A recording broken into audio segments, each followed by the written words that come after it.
Alright guys, so I, like 2 days ago, finished Spider-Man 2 for the PlayStation 5.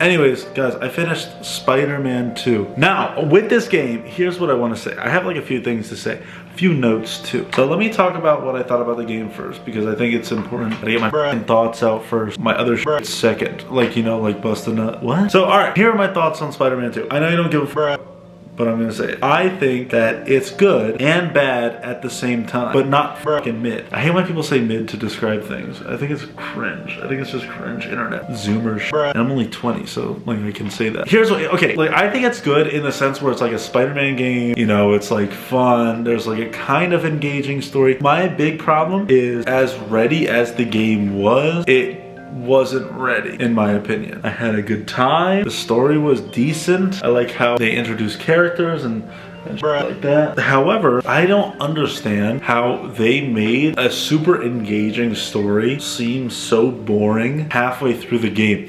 Now, I loved like Kraven arc. You know, Kraven was a scary ass character, bro. By the way, this is spoilers. I'm just saying, if you haven't played the game fully through, don't watch the video. Like, Kraven is a scary character. Naturally scary character. You know, I love and I was interested in the character. I was so like excited to like beat him. My issue with it is, and I actually like how Kraven died. I like the idea that Venom kills Kraven, and you know, and then you're like, oh shit, Venom's the real boss. And you get to kill Kraven as Venom. That's pretty cool, right? Like, I'm not hating on that. But like, I feel like when Kraven died, the game just got so fucking uninteresting. And I know people are gonna be like, but that's wrong, because like the MJ shit with the fucking rock and the fucking like you had to kill all this shit. Bro, come on. MJ was the most overpowered character in the game. Let me just say that shit. But like the whole after Kraven died literally felt like an hour and a half of just a bunch of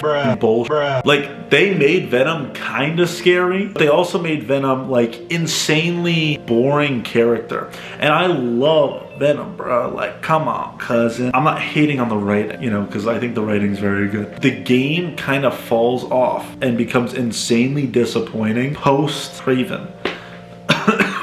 And by the way, guys, you don't have to agree with me. I'm just stating my thoughts on the game. Like, you know that Harry's gonna be Venom, right? And you know that you're gonna have to, you know, kill Harry. You're not really gonna kill Harry because there has to be a third game, and he's an introduced character, and he's for real Green Goblin. Like, and then like the ending is like, get the G serum, which is like Goblin serum. So obviously we know what the third game is gonna be about. We know he's not gonna die, blah, blah, blah. Kraven killing off all the villains was like the best part of the game, and you don't even get to do it. You just get to see it, you know, or like hear about it. That was so interesting to me, and it's like, oh shit, like you fought Scorpion in the last game for fucking, you know, 2-3 tries it took me, and now this guy just fucking literally takes off his tail and stabs him with it, and that's it. I liked some of the sub stories with like Mr. Negative and Miles, you know, how he wants to hate him, and you know, once Miles saves Mr. Negative, then he's like a good guy now. But it like felt like so fake, and obviously it is fake, right? But it's just, it seems so ingenuine. There's so many glitches in this game that are game ruining. When I talk about glitches, there's two types of glitches: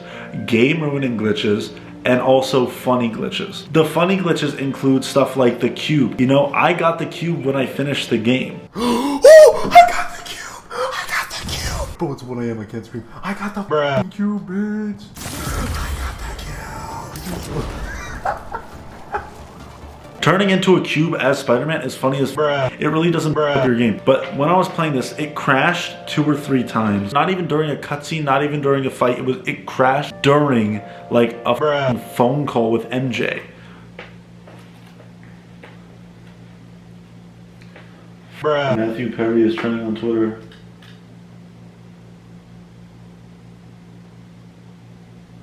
Nine! What the Ain't no way, bruh. He apparently drowned. What the fuck?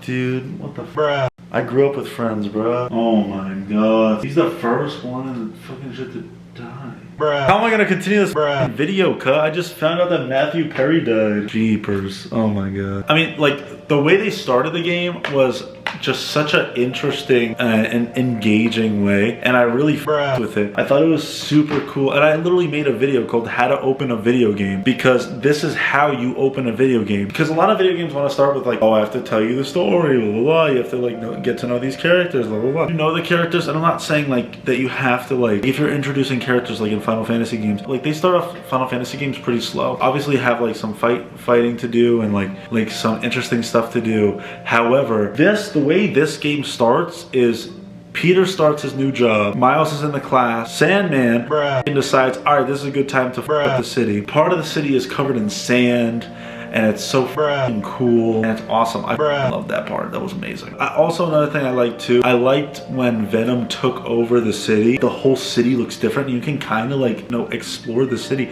and it's covered in the symbiote. And it was f***ing dope. I love that. The final boss battle with Venom was kind of cool. By the way, there's a funny part where like Miles is like, I mean, like this is like 1-in-1, like the Miles Morales, like I made my own suit, and it's the worst f***ing suit in the game. And then Peter goes, it looks great. Time for a Miles Morales original, you know? One of one. It looks good. He says it so ingenuously. It's so funny. Oh my god, it's so funny. I love that. The swinging and the getting around the city was so fun. And it's faster and it's smoother. There are flaws in that I'm just gonna look past because it could have been my problem. But you know, it was sick. The web wings was so fun. I would literally just R2 square, pull myself and go triangle and go all across the cities, all across the 3 boroughs that it's in. Because they are making a third game, because it essentially sets up a third game, and plus this sold 2.5 million copies in the first weekend. My fault. I meant the first day. First day, 2.5 million copies sold. Obviously they're gonna make a third game, bro. Like, come on. Okay, so here's what I think is gonna happen for the third game. So if you know how it ends, you know that Peter's like, this I wanna be Peter Parker for a while, and you know, get this startup up. You know what I mean? And so he sends Miles to the future and he's like, yo, do this. Be Spider-Man. You can be Spider-Man. You're chilling. And what I think is going to happen is now that Harry has the G serum, he's going to be Green Goblin. There's going to be a new threat to the city. Green Goblin is it's going to be revealed. Green Goblin is Harry, and then Miles is going to be like, what the And then like Peter's going to be like, oh, that's Harry. We got to beat him again. Remember when you were Venom? But yeah, I did thoroughly enjoy this game. As much as I like had some stuff to say about the story and some of the glitches that happened, I did think this was a great game. Another thing I want to talk about before I end the video, the last 2 to 3 hours of the story were so uninteresting, and I just didn't like feel engaged with it anymore. I still wanted to play it and beat it, but I didn't really feel engaged with it. I'm gonna give this game a 4 out of 5. I highly recommend you play this. And yeah, that's pretty much it. See you guys later.